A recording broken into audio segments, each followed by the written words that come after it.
kewenangan Kementerian Hukum ini adalah persiapan RUU rancangan undang-undang terkait transfer narapidana. Isu yang kedua ini saya harus hati-hati dalam menjawab. Mengapa saya harus hati-hati dalam menjawab? Karena mengenai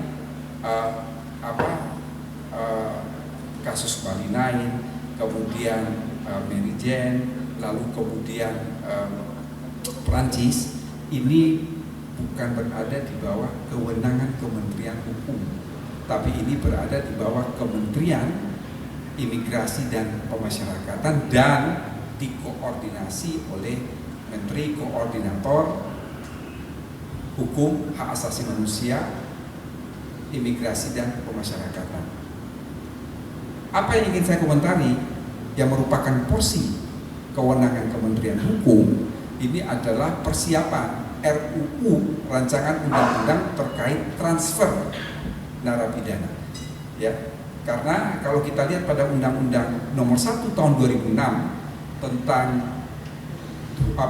timbal balik hukum pidana, memang transfer narapidana ini sesuatu yang dikecualikan.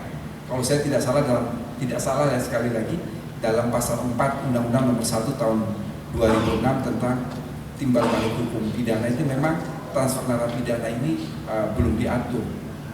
Oleh karena itu memang kita perlu untuk mengaturnya, bahwa ada rencana pemberian gerasi kepada para pengguna dan lain sebagainya. Sekali lagi ini prosedurnya dia berada pada Kementerian Imigrasi dan Pemasyarakatan, dan ini kemudian kalau teman-teman media menyaksikan beberapa media yang lalu, beliau Profesor Yusril sebagai Menteri Koordinator Hukum, HAM, Imigrasi dan Pemasyarakatan itu sudah memberikan statement bahwa itu akan dilakukan, tetapi kita harus melihat betul bagaimana prosedur hukumnya, ya, baik di dalam konteks Bali 9, konteks Mary Jane, maupun dalam konteks seorang narapidana yang berasal dari Prancis. Tentunya memang ada pertimbangan-pertimbangan kemanusiaan, dan kalau soal lapas overcrowded itu sebelum saya jadi wakil menteri pada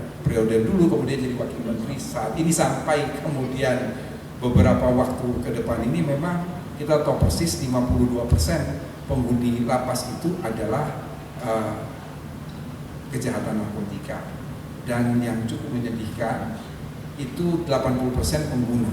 Yang lebih menyedihkan, sebagian besar pengguna itu BB-nya atau BB, barang bukti itu di bawah 1 gram. Tetapi karena undang-undang, ya mereka kan harus mendekam di dalam penjara minimal 4 tahun kan.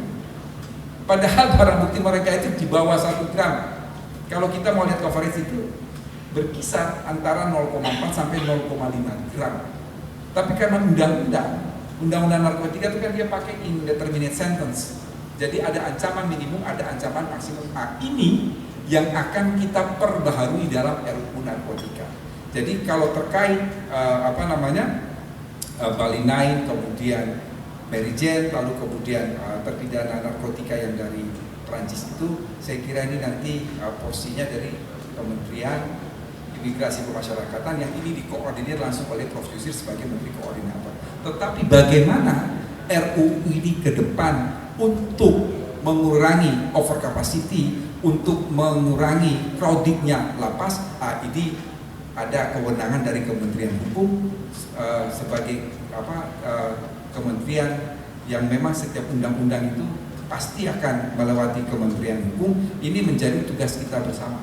Jadi di dalam yang pertama saya ingin mengatakan, dalam RUU narkotika dan psikotropika yang baru itu, undang-undang psikotropika itu dimasukkan ke dalam undang-undang narkotika. Jadi memang kalau kita bicara sejarah terbentuknya undang-undang psikotropika, undang-undang psikotropika kan undang-undang nomor 5 tahun 1997. Sementara undang-undang narkotika waktu itu dirubah dengan undang-undang nomor 22 tahun 1997, kemudian perubahan lagi undang-undang nomor 35 tahun 2009. Yang akan dirubah ini adalah undang-undang nomor 35 tahun 2009. Kalau saudara-saudara perhatikan, psikotropika berdasarkan undang-undang nomor 5 tahun 1997 itu dia terdiri dari 4 golongan. Di dalam undang-undang nomor 35 tahun 2009 itu golongan 1 dan golongan 2 psikotropika ditarik masuk ke dalam golongan narkotika.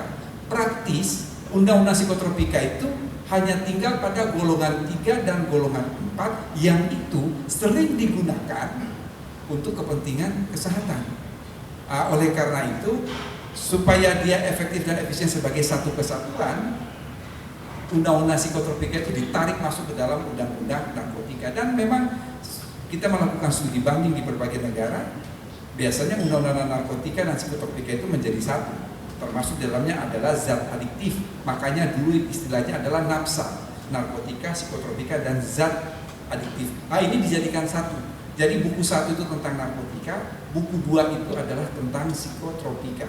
Apa yang baru di dalam RUU ini menjawab pertanyaan masyarakat, menjawab pertanyaan publik, dan teristimewa adalah menjawab pertanyaan rekan-rekan media.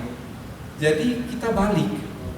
Kalau dalam undang-undang narkotika yang lama, undang-undang nomor 35 tahun 2009, itu kan penegakan hukum. Baru kemudian nanti apakah dia direhabilitasi atau tidak menunggu proses lebih lanjut. Sekarang ini dibalik. Yang lebih dulu itu adalah rehabilitasinya dulu. Baru kemudian TAT, tim asesmen terpadu, ini dia yang akan memberikan penilaian apakah ini akan diproses secara hukum atau tindakan rehabilitasi. Tindakan itu apakah rawat inap atau rawat jalan, ini semua berada pada TAT. Tetapi nanti yang menjadi focal point diharapkan itu adalah Badan Narkotika Nasional. Karena kita tidak bisa menafikan keberadaan BNN itu. Narkotika ini dikatakan sebagai extraordinary crime. Dia memenuhi 7 kriteria. Salah satu kriterianya diperlukan lembaga khusus untuk menangani. Lembaga khusus yang menangani itu diberi kewenangan yang luas dengan hukum acara tertentu. Ini pun dia inline, saudara-saudara, dengan KUHP kita. Jadi KUHP Nasional Undang-Undang Nomor 1 Tahun 2023 yang akan berlaku pada tanggal 1 Januari 2026 itu jangan sampai salah paham. Sanksi di dalam KUHP itu tidak mesti pidana. Sanksi di dalam KUHP itu ada 2, pidana dan tindakan. Di dalam RUU narkotika ini terhadap pengguna itu tidak dikenakan pidana melainkan tindakan. Tetapi ada syarat-syarat berdasarkan RUU yang sedang digodok oleh pemerintah dan DPR.